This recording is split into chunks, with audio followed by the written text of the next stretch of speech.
Halo, perkenalkan kami kelompok 3 dari kelas Psikologi Organisasi Paralel 1. Hari ini kita akan membahas tentang perubahan dan dampaknya terhadap program-program Human Resources atau HR dalam sebuah organisasi. Perubahan organisasi merupakan aktivitas untuk membuat perbedaan terhadap sesuatu. Mengapa perubahan ini bisa terjadi? Menurut Robbins dan Judge pada tahun 2019, terdapat 6 dorongan perubahan. Yang pertama adalah sifat tenaga kerja yang selalu berubah. Misalnya, perusahaan harus beradaptasi dengan lingkungan yang semakin multikultural. Yang kedua adalah teknologi. Seiring dengan perkembangan teknologi, pekerjaan dan organisasi juga turut mengalami perubahan. Yang ketiga adalah guncangan ekonomi. Misalnya di awal pandemi ini, terjadi krisis ekonomi di Indonesia dan juga negara-negara lain. Yang keempat adalah kompetisi. Di era globalisasi ini, kompetisi semakin ketat dengan munculnya kompetitor global, sehingga perusahaan harus terus melakukan perubahan agar bisa bertahan dan unggul. Yang kelima adalah tren sosial. Misalnya, tren sosial yang muncul belakangan ini adalah kesadaran terhadap lingkungan hidup. Dan yang terakhir adalah situasi politik dunia.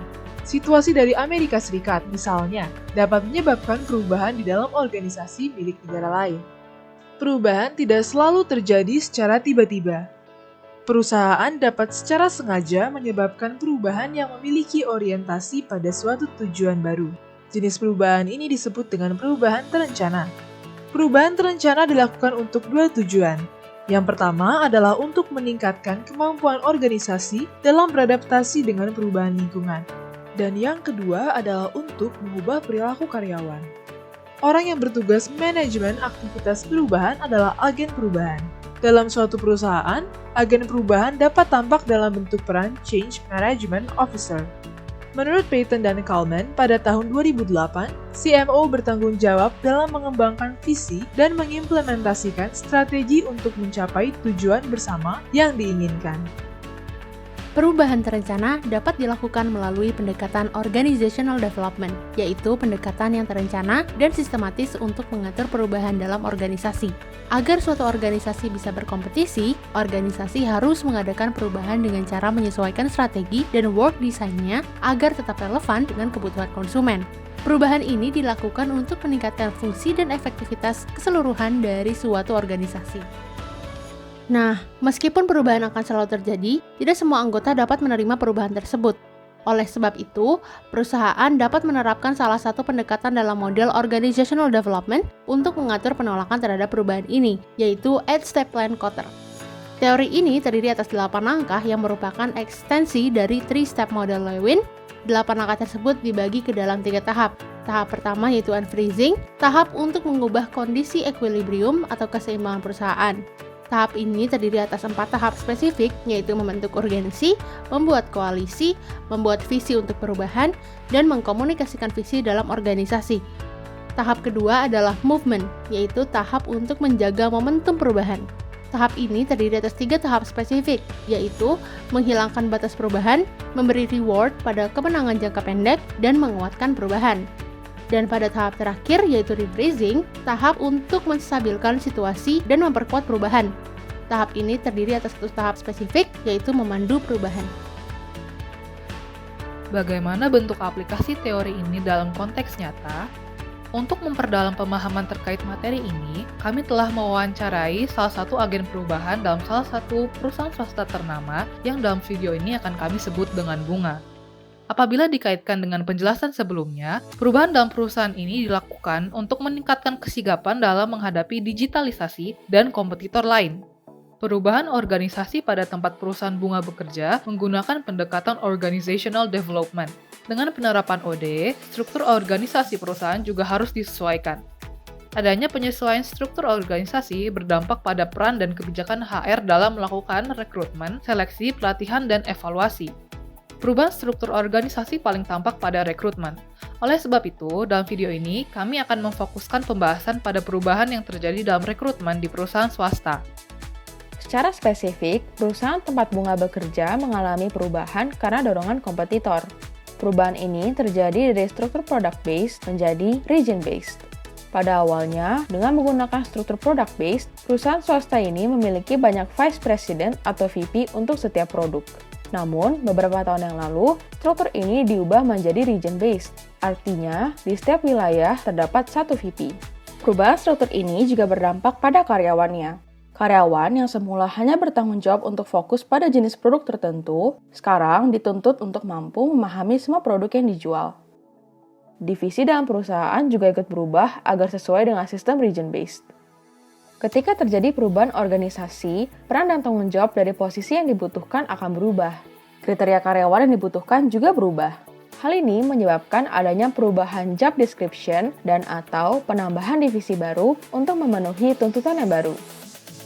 Oleh karena itu, HR harus menentukan apakah posisi tersebut perlu menambahkan atau justru mengurangi karyawan yang sudah ada.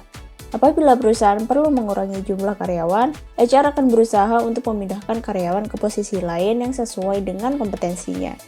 Namun, jika karyawan tersebut kesulitan dalam menyesuaikan diri dengan posisi barunya, perusahaan akan mempertimbangkan untuk memberhentikan karyawan tersebut.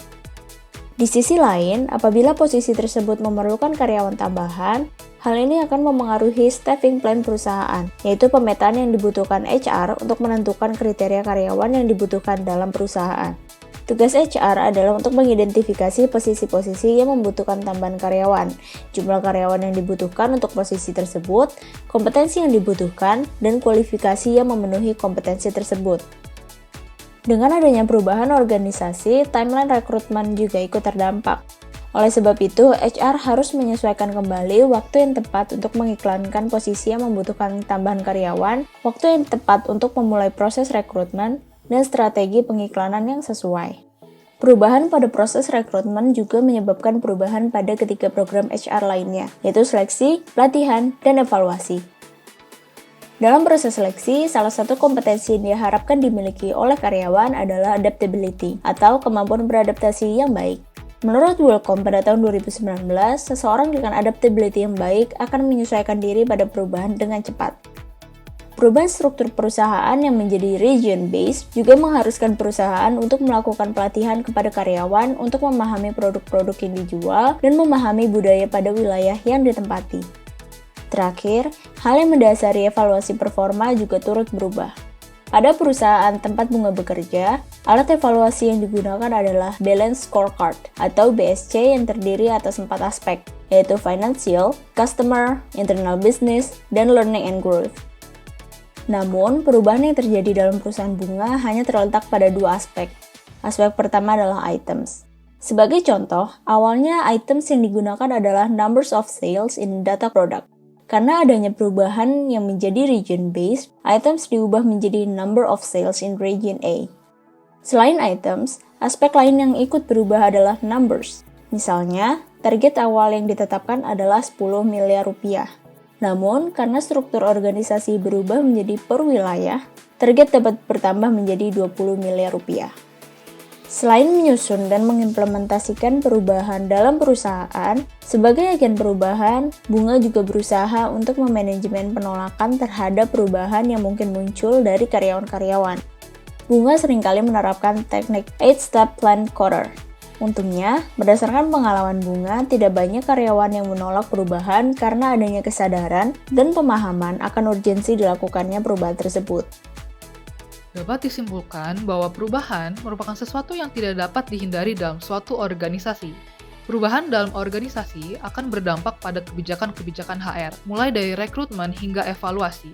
Namun, tidak semua karyawan dalam organisasi dapat mengikuti dan menaati perubahan yang diterapkan. Dengan demikian, tugas HR sebagai agen perubahan selain untuk merencanakan perubahan adalah untuk memanajemen perubahan. Sekian video pembahasan tentang perubahan organisasi dan dampaknya terhadap kebijakan HR. Berikut adalah referensi yang digunakan dalam penyusunan video ini. Terima kasih sudah mendengarkan. Semoga video ini membantu pemahaman Anda.